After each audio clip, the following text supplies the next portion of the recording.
Hello. Hello. Hey, Hey. that's my job. Hello. Hey, I'm stealing. pervert. Hey. Hey, pervert. Who's a pervert? Uh, Are we pointing fingers? right here. All Well, right. we all are. We're doing Lacan again. The last time we were together, it was Lacan psychosis, and this is the other. What do you call it? Abnormal, without being. Yeah, we could say that. The It's less not the common. plurality. It's not the plurality. It's not. It's probably not even. I mean, it's. I would say. I would guess that neurotics are not just a plurality, but they're probably the majority. Maybe I'm wrong, but I would imagine neurotics are the majority. To be a neurotic means you go through 2 steps. To be a psychotic means you don't go through the steps. And the pervert goes through It's 1 step. Stuck in the middle. Psychotics are a little bit alien. They're kind of like frightening because you don't really know what's going on there. But perverts are kind of fun, I feel like. I don't know that I know any Lacanian perverts, but this seems like they're kind of fun people. It's hard to tell. I feel like to know, maybe you'd have to know about. I mean, I think there are obviously other signs, but I mean, if you know, like, if you have a good friend and you know their sex lives in detail, maybe that would be a hint. I mean, at least for Freud, it's their obvious things like fetishism, right? Like people having foot fetishes or fetishes for furries and things. but all the like sadomasochistic, like, I think you can still be a neurotic and be into those things. Also, that's the other thing. Yeah, you can do perverted things while being neurotic. This is the structure. Yeah. And again, the thing you're not supposed to do with psychoanalysis is point at people and say, "Oh, this guy's a pervert for sure." But we're going to do that. But we are going to do that. Are we going to do that? Okay. I was not going to say, well, Stephen Miller is for sure a pervert.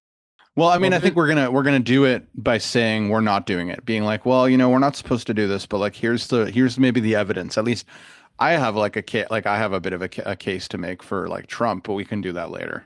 You think Well, Trump's a there's the pervert? sense in which we're all. I mean, I have a perverts. case. I know what the case is. I can give an account for it. I don't actually necessarily think he is, but I can certainly.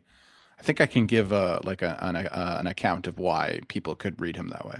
Yeah, like the sexy things with Trump are like the grab him by the pussy thing and the Stormy Daniels thing. Like there's not, and now all the Epstein stuff too. Like, so Let's I save don't that know.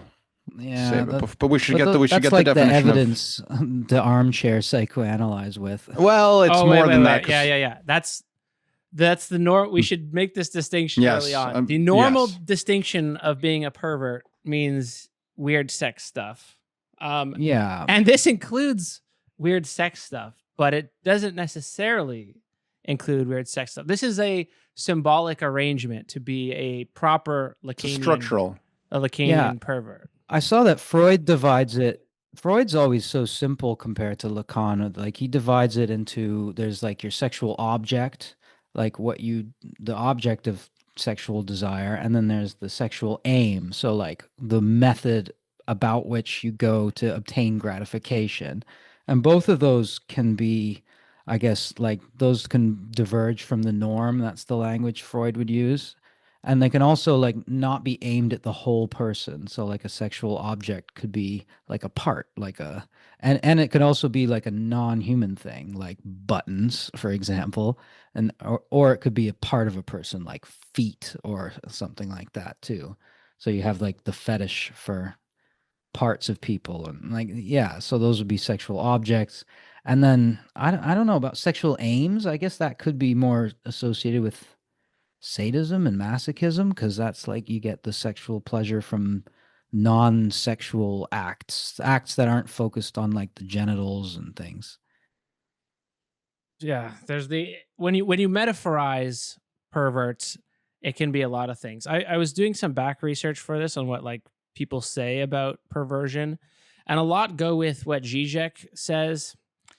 And I'm not the biggest Lacan guy that there ever was, but I'm gonna say I'm pretty sure that Zizek's spreading misinformation on perverts, not least making those movies called Pervert's Guide. There's nothing to do with Lacanian perversion that has to do with those. I'm not sure why they're called that.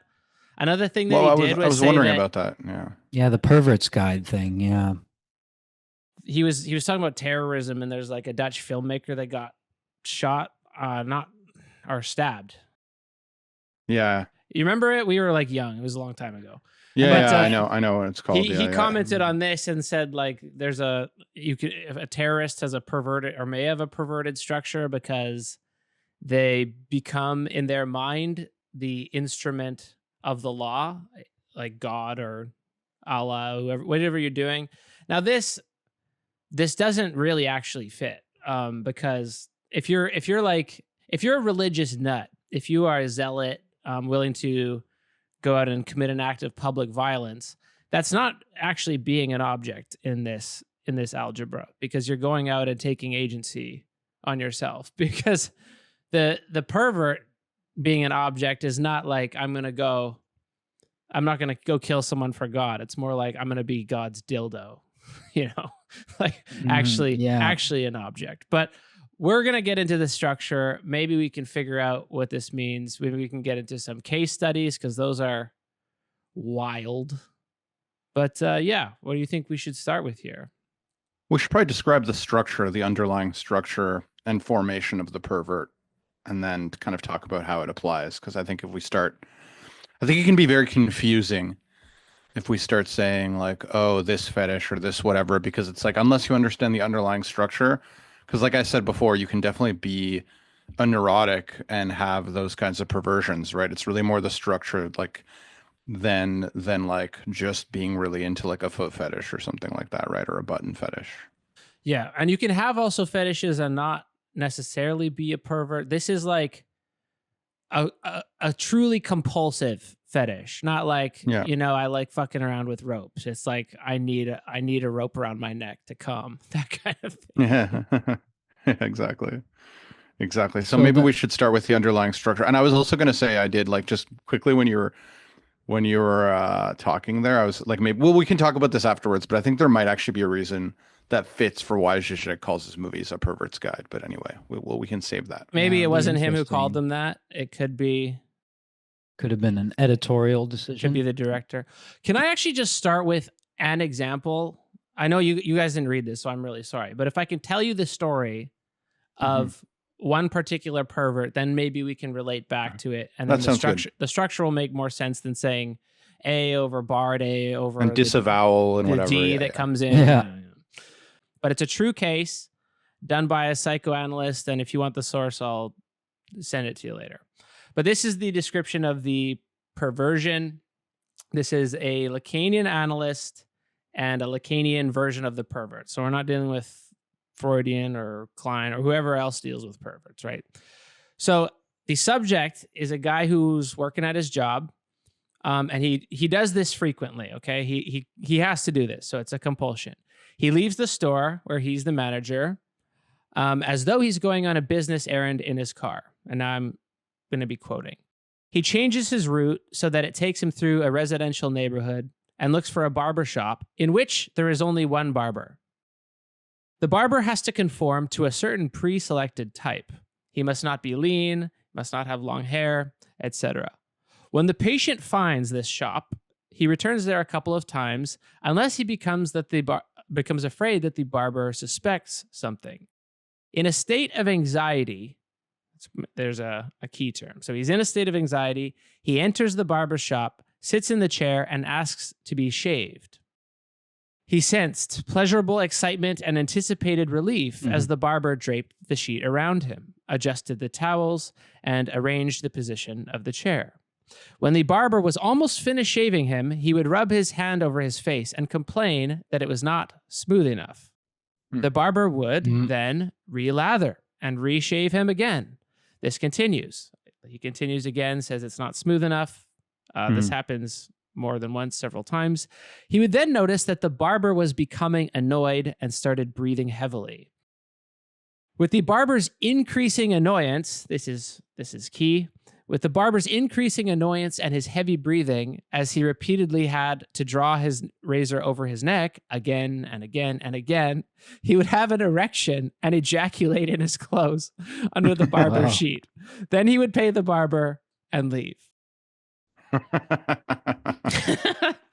So yeah, he's pestering poor barbers, roams the neighborhood, stalks looking for one barber who's a target, makes him shave him 4 or 5 times, then comes in his jeans and goes back to work. And again, he has to do it this way. This is the way that he's going to come if he's going to. Right. So that definitely fits what we would think of as perversion, is that's a weird way to get off. Yeah. And interestingly, it may not be apparent on the surface, but this is actually a sadist. So there are masochists, there are sadists.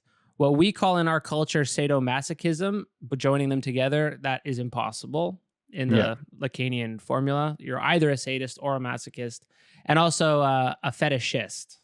But they're also not opposites. They're not like inversions of one another. They're both perverse structures. They can't actually go together.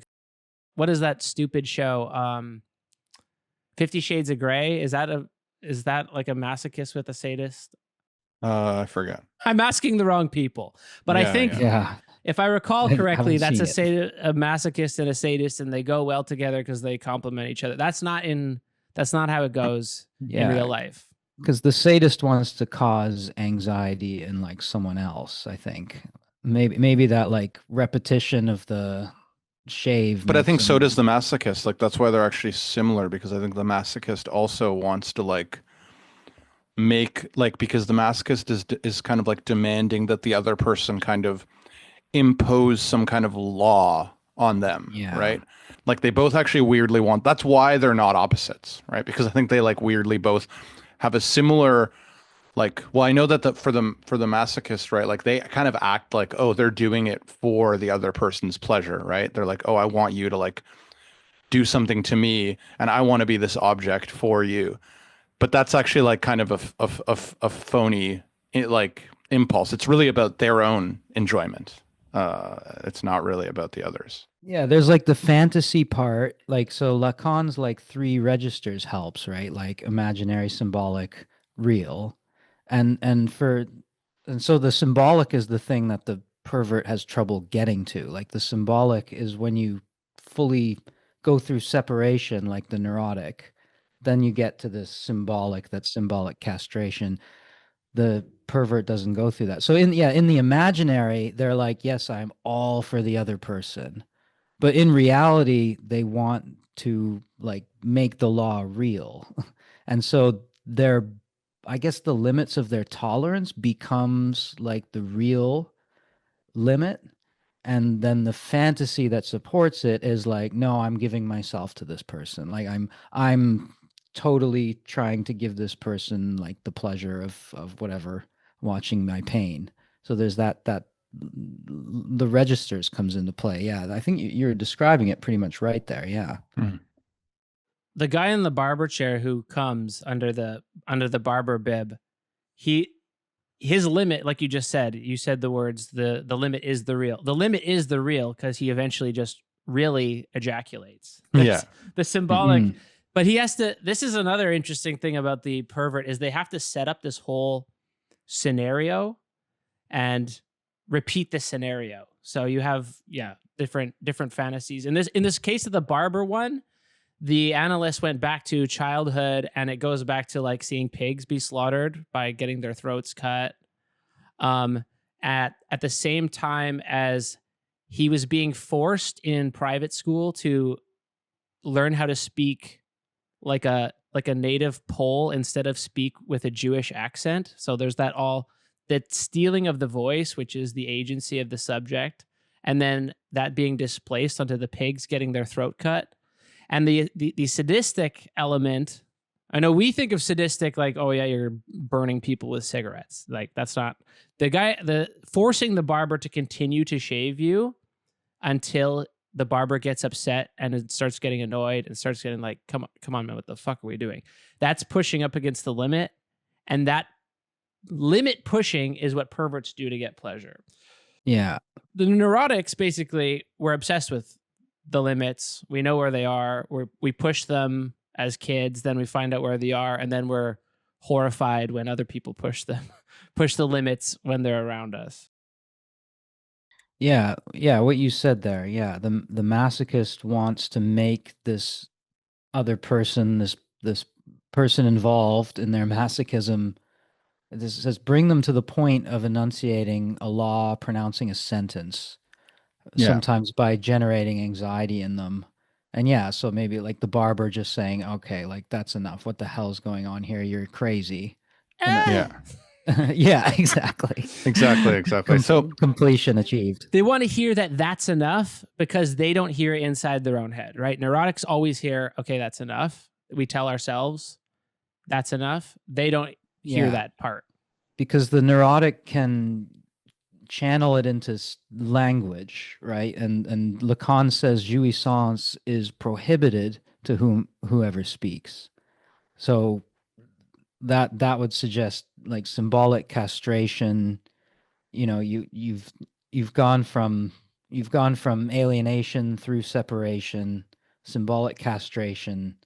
Now desire has been given a name and is fully integrated into the symbolic, which can be, manipulated through speech. You have the object of desire can now be displaced from signifier to signifier. You have the chain of signification in play. For the pervert, they're not really there. They're like sort of staging that transition, but they can't do it in the symbolic, like, prohibited to speech.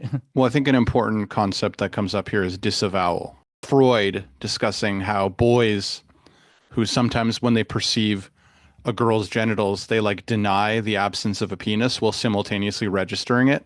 So like, it's like, it's like a weird this is where that paradoxical stance comes in of like, I know very well, but all the same. So it's like both denying and registering it at some level. And whereas like in repression, which is I think what happens to the neurotic, an impulse or thought, it's like kind of like pushed into the unconscious and then returns like kind of distorted. But like disavowal, it's like something is both acknowledged and denied. And I think like that then like kind of sets the stage that has to do with like how the like paternal metaphor is like kind of not absorbed in the same way as in neuroses. But I feel like I lost my train of thought there. So let me The example here is the little boy sees his sister naked and says, "Oh, she has a small wee wee," and like he's because that's what disavowal. Yeah, Fink says like disavowal, or Freud's word for Leugnung would actually be better translated as denial, and it's actually in French it's translated as déni, which is close to denial. So we say disavowal, it's this fancy word. Like to avow something is to swear it, like I vow, I avow this, you acknowledge it in a strong sense. But to disavow is to like unswear, to say I swear I didn't see it.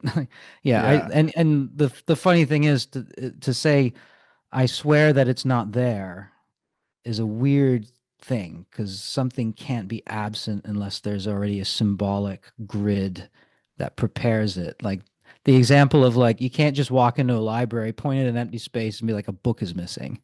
You have to there has to be like a Dewey Decimal System indicating that there should be a book there, a symbolic grid. And in this way, like, so there is alienation that occurs, right, in language, because there's still like some partial naming, but I think it's like the thing that doesn't happen is like separation. And I think this is where he talks about like how the father's law is acknowledged only partially, right? So it's like the pervert knows the father has not imposed full castration, but stages it through others. So like that's where like the staging comes in. So it's like, because whereas obviously in the neurotic both things happen, and then obviously in the psychotic like basically none of it happens, although some alienation happens, but like it's not really, it doesn't really like fully happen.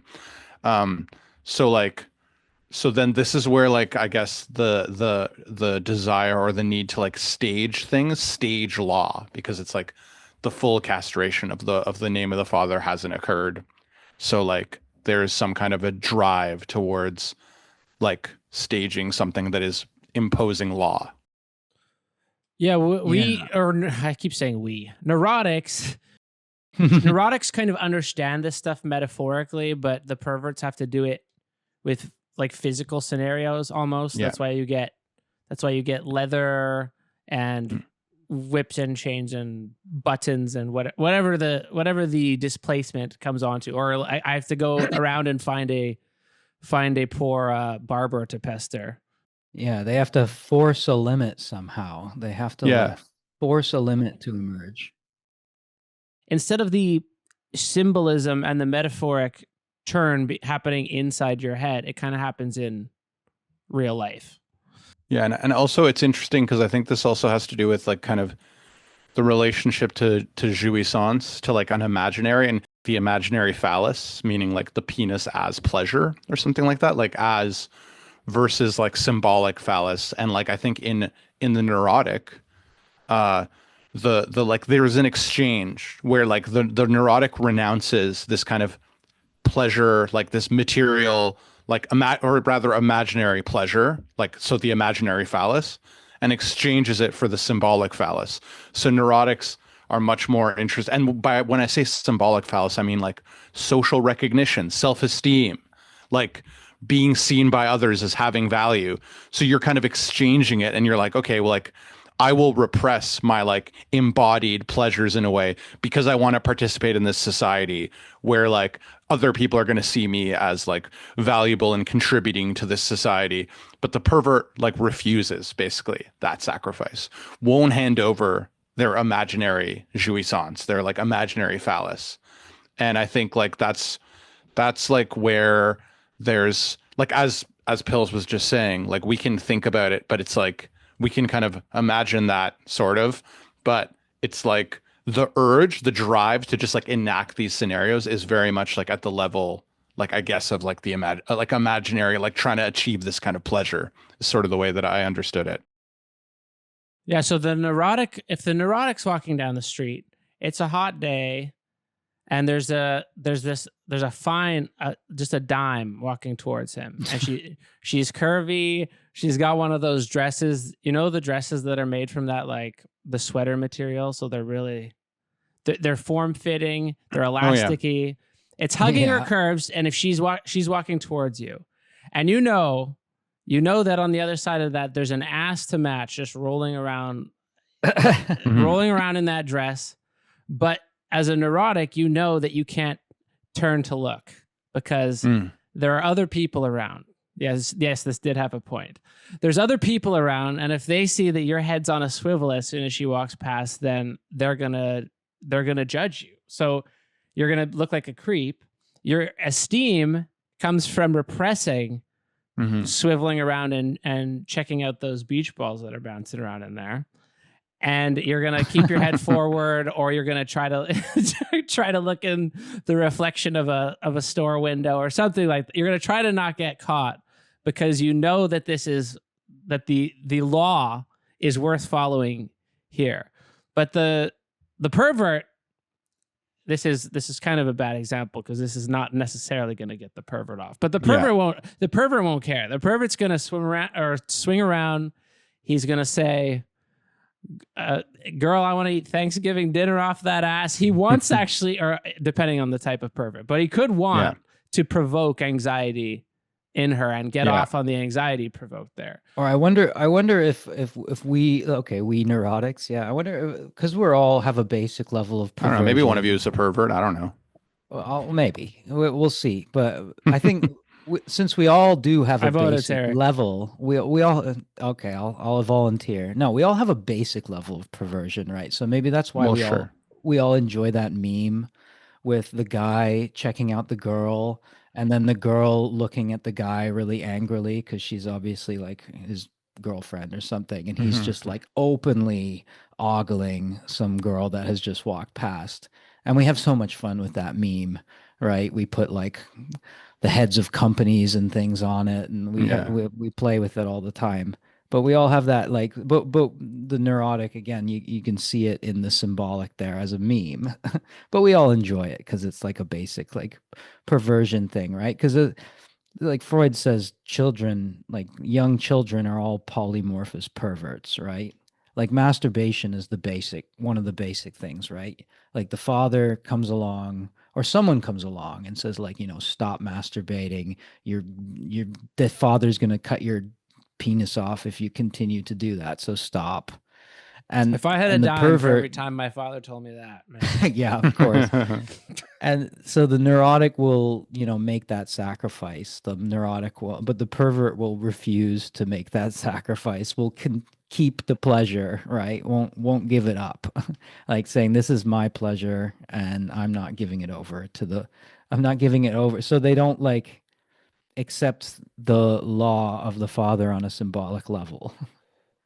Yeah, And the that's why there's family- like Oh, you sorry. Go ahead. no, go ahead. Say the family. I was thing. just gonna say the family looking structure of this is again, it's not like prescriptive, but if it happens, it's usually something like overbearing mother, absentee father. The father or the father function doesn't show up enough Yeah, exactly. to separate my ego from my mama. To set the law, to set the limits. Like in the case study in the chapter that we read. Better word, limit. Yeah, in the case study, there's a case study in the chapter of the Fink's book, and it's like about like someone who has a very overbearing mother who almost treats him like a source of her pleasure. Like, I mean, talks about I think in Analysis he talked about feeling like his mother was using him as a dildo, which is like really disturbing. But I'm not like so. And then and I think he would often be with her as a child when she'd be getting undressed, and he would see her naked all the time, and she'd kind of give him little pet names like my little button or whatever. And wait, she didn't actually sexually abuse him, I think. No. It was just like, it's just like this is a really just how he felt. Overbearing, freaky mother, yeah, just really overbearing, who like had him at her side like the whole time, in ways that it's not like actual sexual abuse, but it's just like suggestive and like kind of weird. She's just there all the time, and because he's a child, he's like seeing her naked and having weird feelings, and she's kind of setting the tone of like how he feels about things and the way that they name things and talk I think about things. the Analysis even recalled getting off at one point during the changing routine. Maybe, yeah. There's like maybe some weird sexual feelings there that like as a child, it's like it's all mixed up. Our barber chair friends, like the kid started getting off with it. I don't know if I would go that far, because like this is, I mean, he's talking about being a child around age 5, 6. So this is like, it would be like very nascent kind of, like maybe rumblings of like libido, right? That like weird feelings, but I guess what I wanted to get to was like the father is kind of absent, like around, but not really around, but how there's like a crucial memory he has when he had appendicitis as a child. And he woke up and he remembered seeing his father kind of smiling at him, looking at him and saying like, "Oh, I've got your appendix here, like in my hand." And how like this was supposedly in this case study a pivotal moment where like I guess he was prevented from being a psychotic. That is like a key moment in that case study of like at least acknowledging that like the father's there and is like, I guess, aware, but hasn't fully instituted like the law of the father, the name of the father. When I read these freaking psychoanalysis books, they always have like the perfect example. I know. I thought the same thing too. His dad has a jar with his organ in it, and this represents the no of the father. Like, how the hell does this stuff really happen? The appendix becomes like it's your dick's floating there. He's like, I'm gonna castrate you, and then suddenly he's not a psychotic. Oh yeah, here it is. I have the exact quote. It says he wakes up to the sight of his father holding Jean's appendix in a jar, or Jean's appendix in a jar, smiling radiantly at the excised organ. Jean never again plays along with his mother's treatments, right? Refusing henceforth to be the penis for her with his whole body, with his entire being. The father's presence at his bedside and approval of the organ removal seems to finally bring about a kind of displaced circumcision or loss, symbolizing castration, a first division or alienation between Jean and his mother. So the father bars or cancels out the mother here in the sense briefly described earlier. But yeah, so if I was writing a novel about symbolic castration, it wouldn't even be that on the nose. And this thing really happened.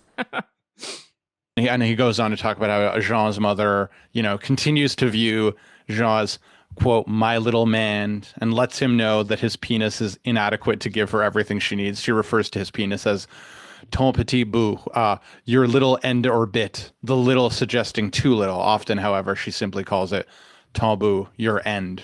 So like she's still like doing these weird like playfully things that are like not exactly child abuse, but just kind of bizarre behaviors that are like overbearing. Yeah, and then the second phase of that, and then this is where, separation interrupted, right? Like where the pervert structure kind of solidifies, is that then the father, the analysan there recalls overhearing the father refer to buttons, which sounds very much like, the French for like, what was it, tombeau, your end, your little penis thing, and then Bouton, bouton was tombeau. that backwards. And he wasn't sure, but he thought that the father was referring to the mother's genitals with bouton. And so then he developed this fetish for buttons as a way of supplementing the name of the father naming the mother's desire in this case. But because it's a case of perversion, that name didn't, like, it wasn't a full naming. It was ambiguous. The child wasn't sure. And this is kind of like, okay, so the father does that, and then now the more buttons the better for this guy. Now he chases women who wear like clothes with like rows of buttons, and the more buttons the better. And this becomes a way of supplementing the name of the father and like staging that separation that I guess was interrupted or wasn't completed, because the type of father Freud had in mind was the father who like forcefully tries to separate the boy from the mother. And maybe something goes wrong in that, behind the father's back, the mother keeps winking at the father or the child, and the child mother connection kind of stays intact and isn't fully separated. And but it's this forceful father, and the pervert refuses to give up the separate.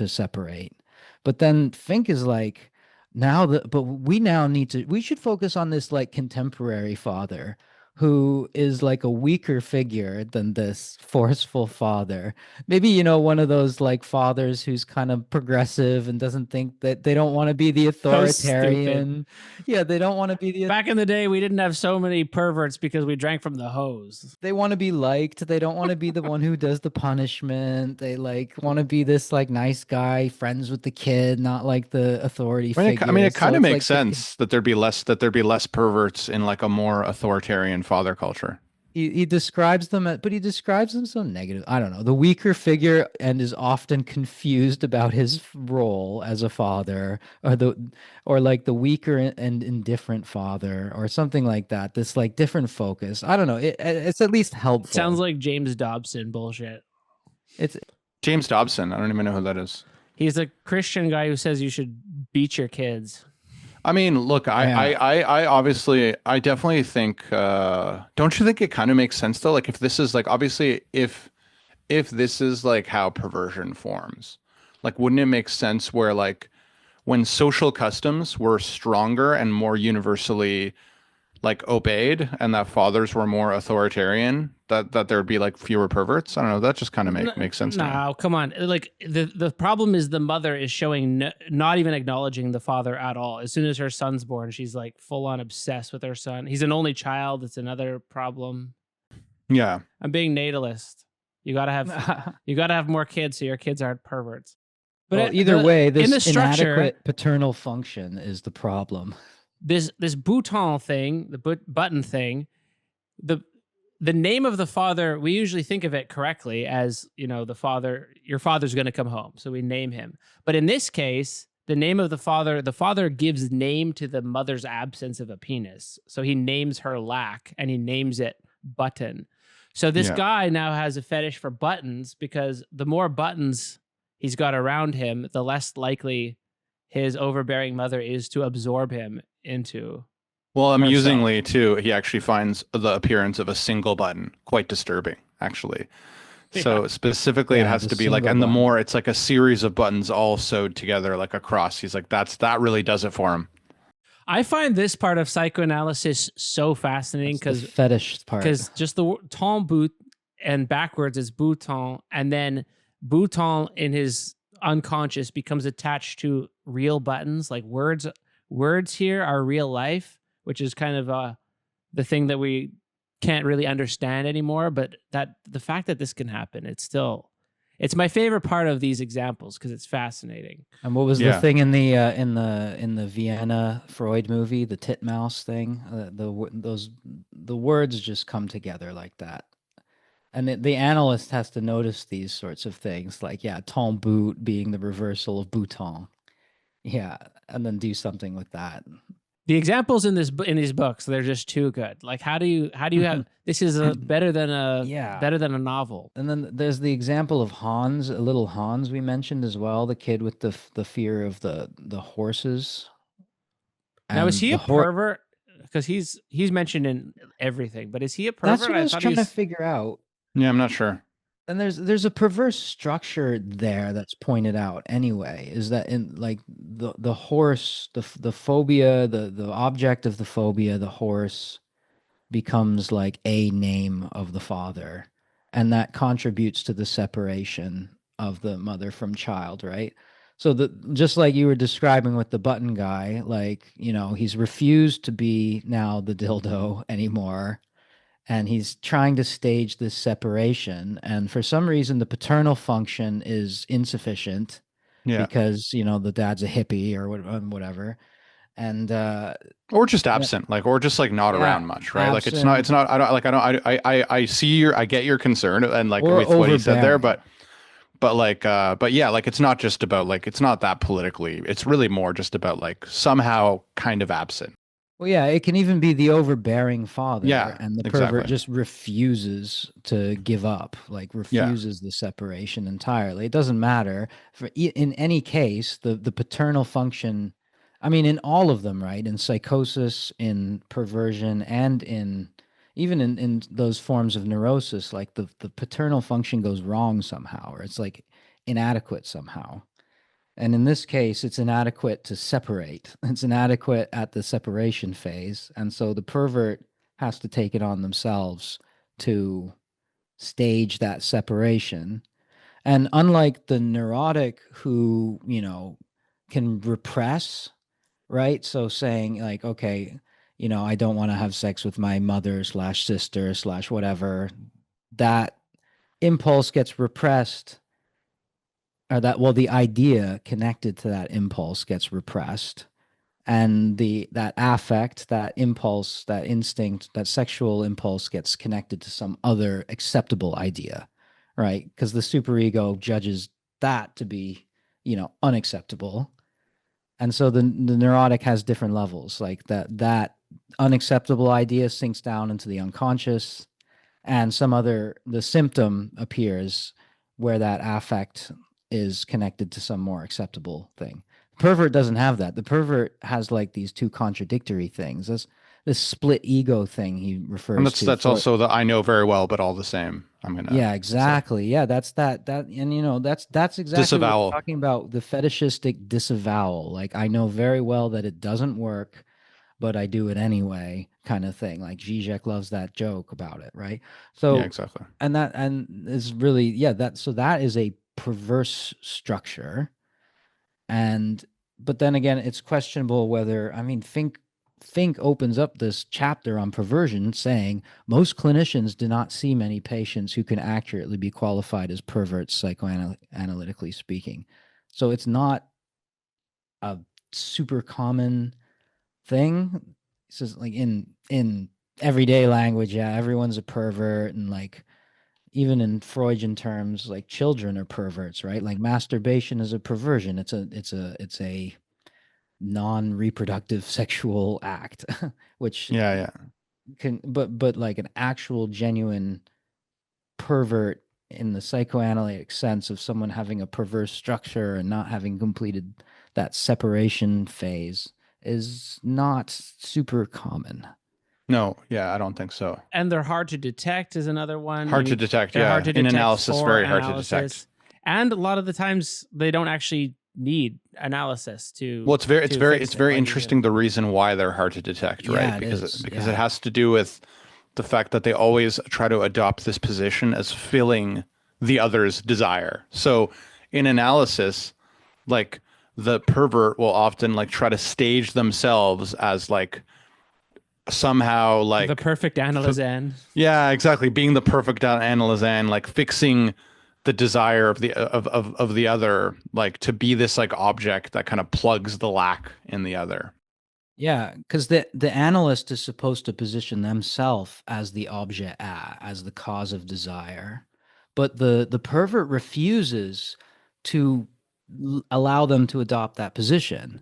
So when the analyst is trying to just talk to them, like do the insight therapy, highlight things about what they're saying to them, the pervert doesn't want to have those insights. The pervert doesn't want the analyst to be able to inspire any kind of self-knowledge.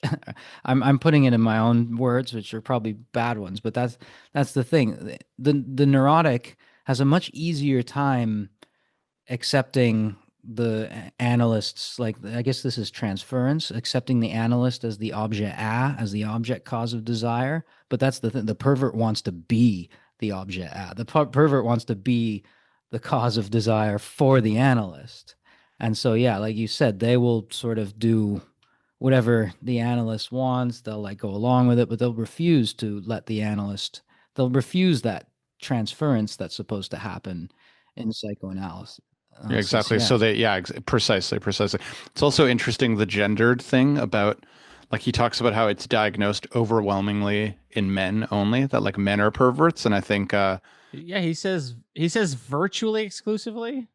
yeah, and he kind of, I think he might have, I don't know if it's quoting, if he said this or if he was quoting Lacan in saying that like that men are like the weaker sex with respect to perversion. Maybe that was like in the sense that, yeah, that like it's pretty much, and the reason for that is because the mother son bond is just like more likely to be eroticized in like a weird way, whereas the mother daughter relationship, it's way less likely to be in any way even implicitly sort of uh, erotically charged around a specific organ, right? Whereas like in perversion seems to be really related to like the penis and kind of like this weird mother son like strangeness with the boy's penis.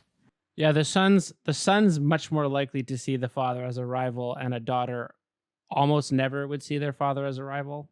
Yeah, and the Exactly. father has a much easier time apparently separating the daughter from the mother. Yeah, because he just Separating. says he doesn't have to say no. She's like, okay. Yeah, exactly. So like that. So women are like much more, are probably almost always going to be, well, neurotics or have psychosis. I actually have an example of a female pervert, though, if you want to hear. Oh, nice. It's another fun story. The reason I looked this up is because I wanted to, like, in their own words, describe what being a pervert is like. Because when we were dealing with the psychosis one, I was like, how could you not know? If you did not, if you had the imaginary functioning as the symbolic, something has to be constantly going wrong, wouldn't you think? So I found a pervert, Lacanian pervert diagnosed female, also describing what it's like. So that's why I found. Oh, interesting. But we brought up, or the one thing we haven't brought up, we've brought up the becoming the object, and we've brought up the no father, the nom no father. But this, the law in general is kind of the important, the law and the limit and the social law. And this is kind of something that they wouldn't be able to understand, which is why all the acting out happens. Because all the acting out is trying to find, like, where's the law? Is someone going to stop me? Is someone going to stop me is like asking, where's the father function? So they exactly. So they can also recognize that they're looking for this. And then in some cases, in the sadist case, they become a pure instrument of the law, and they get off on being a pure instrument. Yeah, and I think it's important too that like for the pervert, like intellectually, they obviously understand social laws. They understand it's more about like, is it entrenched in their psyche, right? Like they know they're there, but they don't feel them like they don't feel them exactly, and that's why they try to stage these scenarios where they can. And actually, like I guess one way to sort of sum it up, it's like, the mechanism is kind of disavowal. I know very well, right? But then the position is like the pervert stages the paternal law where it's weak or absent. So they make the law exist by putting themselves in the place of the father rather than submitting to it, right? So they keep trying to find these scenarios where they can find the law by basically like being it, trying to find limits, and then they relate to the other by trying to be the object that plugs the other's lack. So they try that, and this often produces anxiety in the other, and they kind of want that rather than kind of acknowledging their own anxiety. That'll come up in my story here. Yeah, good. I want to hear the story. Quote. She remarked, often in this context, that all of her life she'd felt like her way of experiencing was different from everyone else around her. She could get very heated up, passionate, and interested in people, things, but it was always transient, like it never really mattered. This is a quotation from her. If only I could at least hate someone, she said, because she felt she could not. Her whole life had been organized around libidinalized ego interests rather than proper affects and feelings or object relationships. So I found that that's the first part of it. There's not... They're kind of watching themselves do stuff instead of feeling the connection to the things that she notices. It seems like everybody else feels. So then she goes on, but she solves this problem by finding what her fetish is, as I'll read. Quote, she'd always been fair to everyone, but involved with nobody. From all this material, it was possible to see very clearly how throughout her life she'd been two people. One who lived in reality, largely reactive to others, quite gay and with a gay happy. Isn't happy? This is this is written in the 70s. Quite gay and with a tendency to get run down every now and then. And the other, her other half, who had stayed very latent and unknowable to herself until these two affairs. So the affairs she has, I'll just bring up one of them because one's with a language teacher and the other's with a mechanic, and it repeats. So it's again that compulsion. So her very theatrical affair with the mechanic, it's funny. It sounds precisely like the script to a porn because she goes to the mechanic. Her car's not broken, but he's looking at the car. He's looking under the hood. And then she just starts yapping. So she's yap until she can see that he's getting annoyed.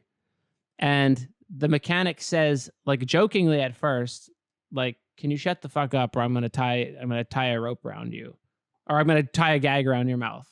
And then she goes, yeah, we'll do it. So they end up actually doing it. And then he gags her and ties her up and rapes her. I don't know what the term for like performant. They're rape play.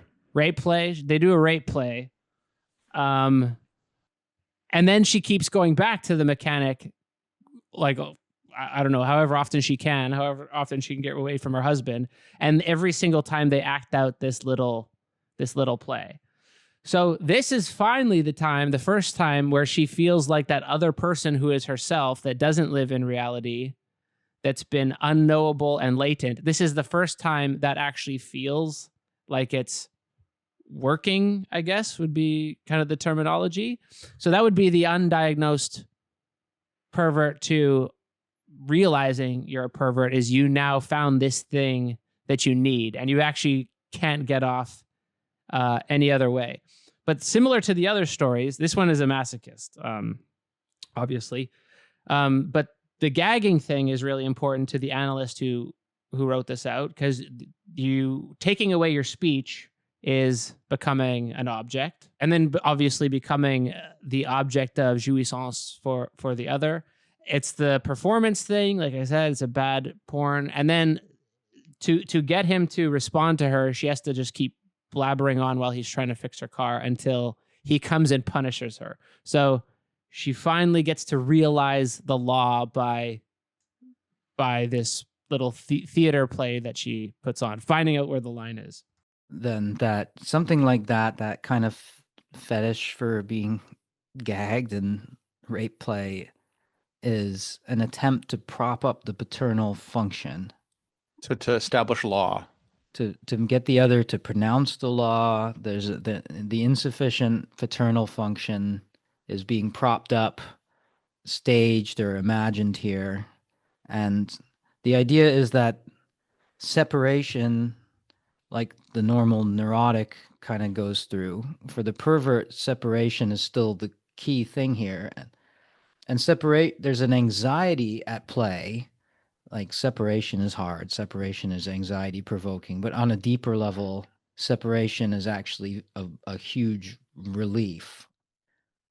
It's like, separation is a kind of freedom. But the problem is you get, I guess, the there's the pervert has separation anxiety at the same time. And so there's a working through of that anxiety by staging separation through this propping up of the paternal function, this attempt to get the other to lay down the law, this sort of taking it into their own hands and acting it out in this play acting kind of thing. You're propping up the law and limiting jouissance. It's funny, the neurotic views jouissance as something like negative, as something. The neurotic views jouissance as something that's not it's subversive. acceptable.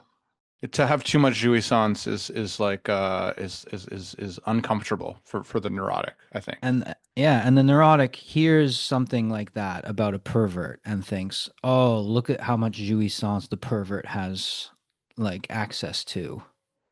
But actually, there's one in bit. reality, it's very anxiety provoking, the whole thing. It's not like it's just this amazing walk in the park. Oh my God, perverts are just more in touch with their sexual selves. It's not like that at all. So there's a way in which like the pervert is like aware of some truth that neurotics like to deny, which is like the jouissance associated with authority, right? And how like neurotics will be outraged, for example, when if like a judge kind of says, you're so despicable. If I could have sentenced you to like 150 years, I would have, because what you've done is like so horrific. And it's like for the neurotic, that'll kind of make them uncomfortable because they think that the law is supposed to be this like impartial thing that's real. And like this idea that like there could be kind of arbitrary or like enjoyment, there could be enjoyment in punishing someone, right? That is like very uncomfortable for the neurotic, that like we might enjoy like, and like the kind of jouissance we get from like enforcing laws, or like think about, some hall monitor who like, in their identity, they're like, well, I'm just following the rules. I'm just doing what but like, I think the pervert sort of is really in touch in like an extreme way with like the jouissance associated with that, right? That like there is actually huge jouissance in like the laying down of the law. Yeah, and like the pervert revels in finding that the moral law isn't like the law isn't actually just this like objective moral code, that it's like rooted in vindictiveness. Well, they're trying to create it. They're trying to find it though, like in a weird way. Like so they almost want them to admit that there's a satisfaction. Like the pervert, finds in prison that they're like these angry guards that will like beat them and stuff like that, and be like, this is evidence that there's enjoyment happening here. It's not just like objective justice being administered. There's like this vindictive, almost like like glorying in the punishment, and it becomes this thing. I don't know. It becomes again this like perverse sense of justice, right? In considering the perverts can be certainly cruel based on this like law thing, but it's because they don't get it. They don't get the law the way that a neurotic does, because neurotics are obsessed, or obsessionals at least. They're obsessed with the law.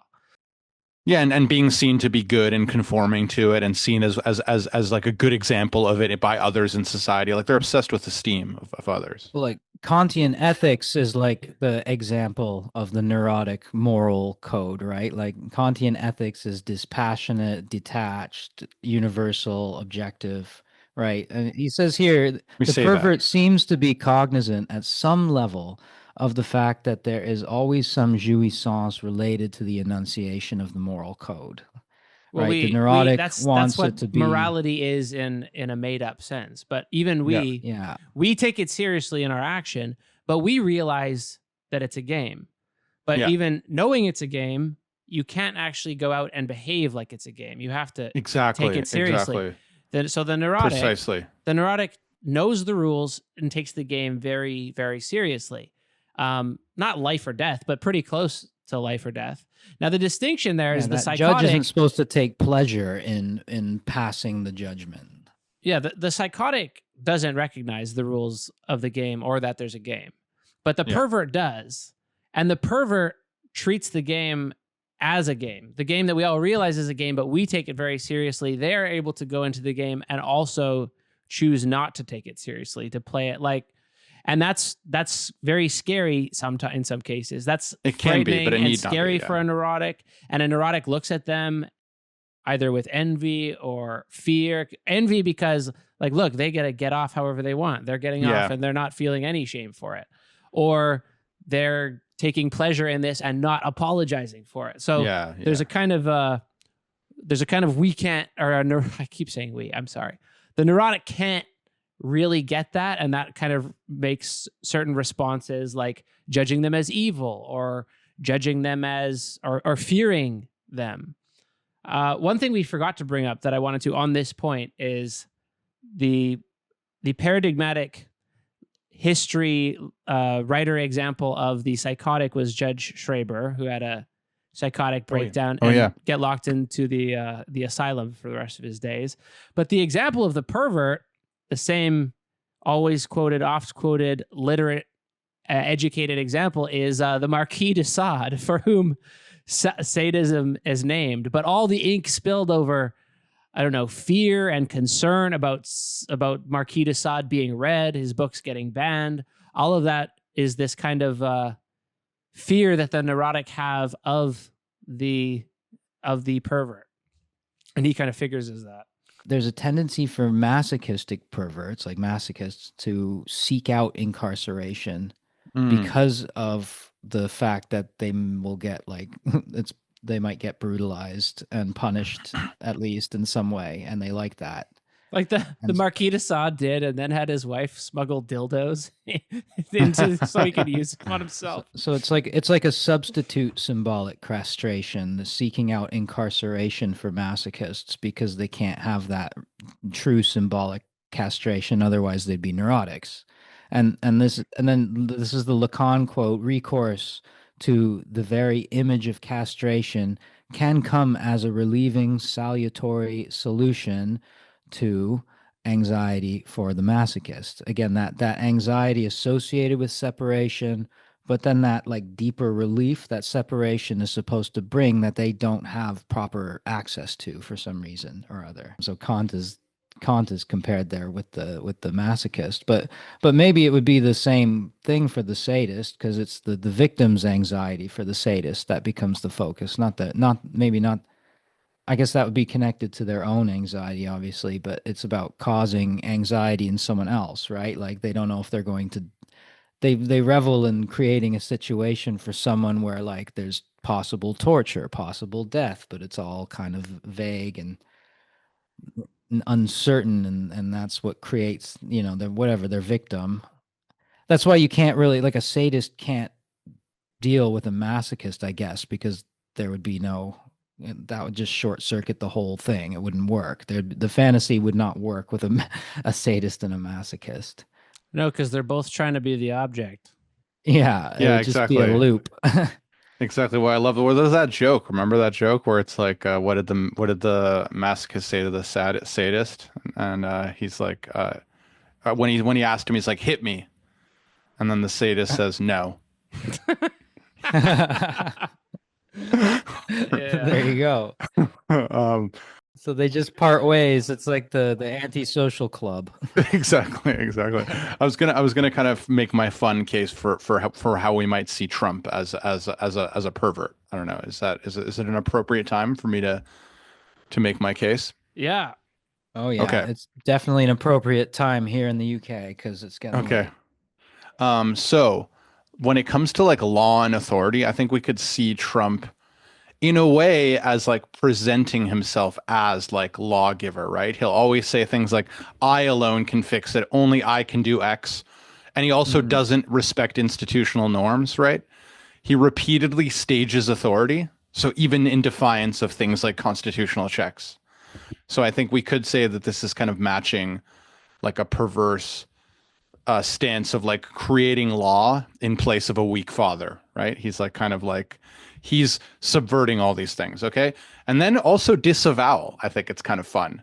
Trump frequently enacts a kind of weird disavowal in the sense that I don't know if like in the same sentence he'll be like, I know very well all the same, but it's like think about like the way he exaggerates things all the time, right? But then he'll obliquely insist on them, even if he acknowledges their exaggerations. And he'll say things like, oh, everyone knows this. No one's done it more than this. And it's like he'll get pushed on it sometimes and he'll be like, yeah, like I know. But then he'll just keep doing it, right? He'll kind of like admit that he knows the truth, but then he'll still say, like, but this is the greatest thing ever. The or biggest like, that's ever seen. It's the it's worst that anyone's no one's ever ever seen. seen it. No one's ever seen anything like it. And it's like, okay, so then there's also like relation to the other's desire. So I would say that like maybe when he's at rallies or whatever, he positions himself as an object of desire or jouissance for the crowd, right? So he's always claiming that he can fill in their lack, right? About immigration, elites, decline, right? He offers himself as their phallus, right? The kind of their missing piece. Like, as I said before, like only I can fix this, only I can do that. And then, there's like the refusal of sacrificing his jouissance, right? He's obviously known for not giving up pleasures, right? Money, status, in exchange for symbolic respectability. In fact, it seems like he doesn't really care about the symbolic phallus. He only cares about the imaginary, the pleasure, right? Yeah, you can think maybe he doesn't like having this gaudy gold bathroom or whatever, but he gets a gold bathroom because that's what other people think rich people should do. Yeah.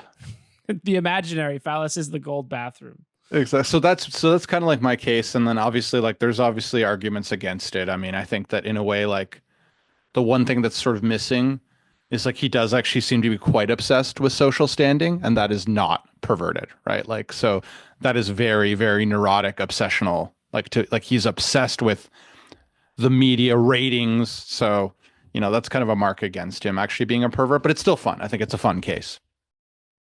Yeah, I can see that because it's got that like the twofold attitude towards the father. Maybe Trump has this of like the naming is not complete, the legislating of the law is not complete, and yet he's constantly staging naming and enunciation of law.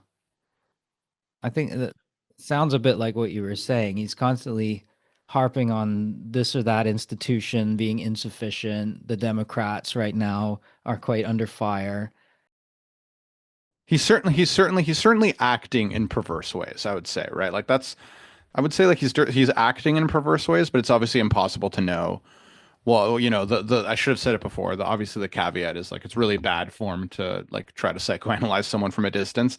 And I'm sure there's like a lot of potential reasons for why, he could just be a neurotic and be like acting this way strategically, right? That like it's working for him, so he's going to keep saying shit like this, right? But it's not actually representative of what he, really feels or his actual kind of sort of uncontrolled urges. But I think the behavior is perverse in this sense. I think we could at least argue the behavior is, in a Lacanian sense, somewhat perverse.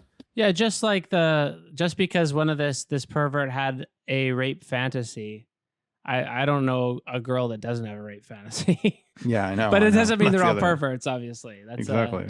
it's Yeah, we need to thing. know, like, there is a kind of literal sense, and no, I wouldn't say literal, but there needs to be some kind of attitude towards the father being, in the psychoanalytic session, you have to get someone to tell a story, right? Narrativize their life. And there needs to be some kind of father figure, paternal function in there, and you have to determine this attitude towards it and whether this constitutes some kind of disavowal. So who knows what this like 80-year-old fucking man thinks about his father, or I don't know what I mean. Psychoanalyzing someone of that I think he's age. pretty clearly like a paranoid, probably Yeah. obsessional.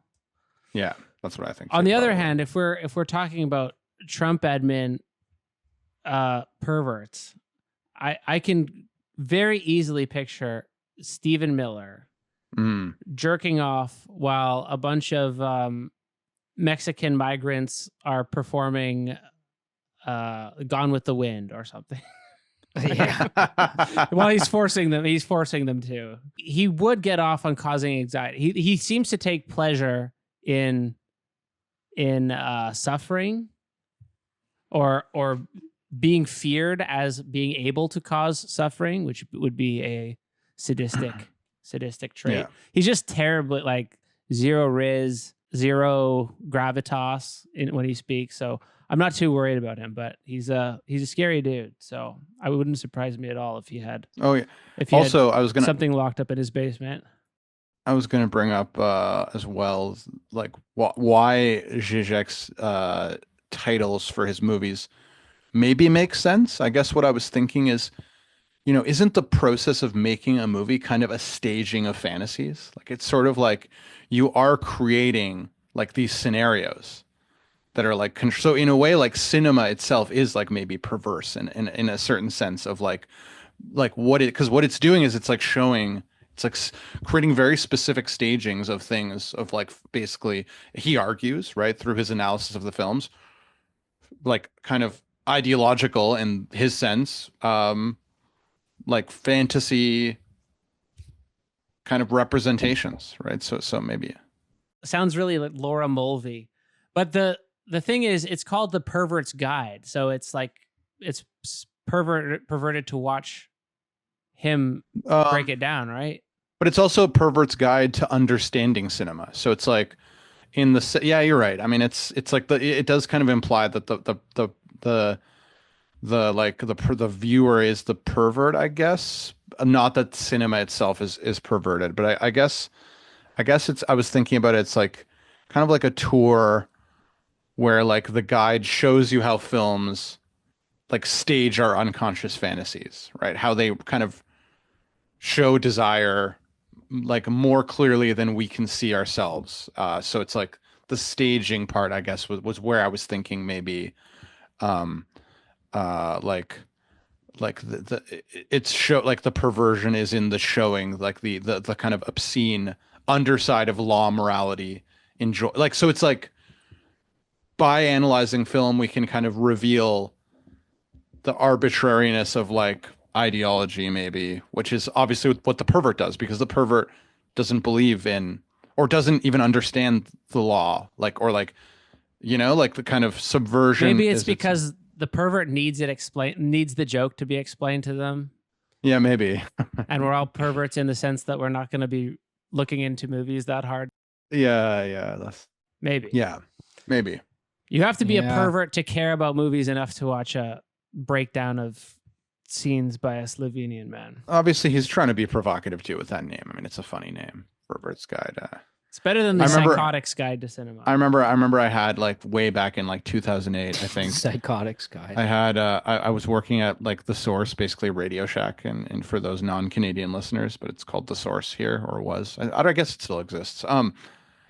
And this was back when I had a bunch of like ripped movies on a hard drive, I think, and I like had downloaded like pirated a bunch of stuff. I was really into pirating movies back then, and my coworker, I think like for some reason I like arranged to like give him a bunch of my pirated movies, and one of them was Zizek's The Pervert's Guide to Cinema, I think. And this coworker who's like not at all into philosophy, but just like saw it and was like, "Oh, what's this? This sounds like fun." And I was like, I don't know if you're gonna like. It's not pervert in the sense that you're thinking. I think yeah. I think the Pervert's Guide thing, the pervert reference is to fantasy. I think that's the important point. Because when Fink describes the sadist, he says it's in his fantasies, he views the victim's anxiety as an absolute condition necessary if they are to provide pleasure. But what is crucial in fantasies is no more than a screen. Right, so if the fantasy is just this empty thing, not really empty because it's what's important for the pervert, but as we see, the neurotics moved on to the symbolic castration and speech, right? It's kind of like the neurotic can get off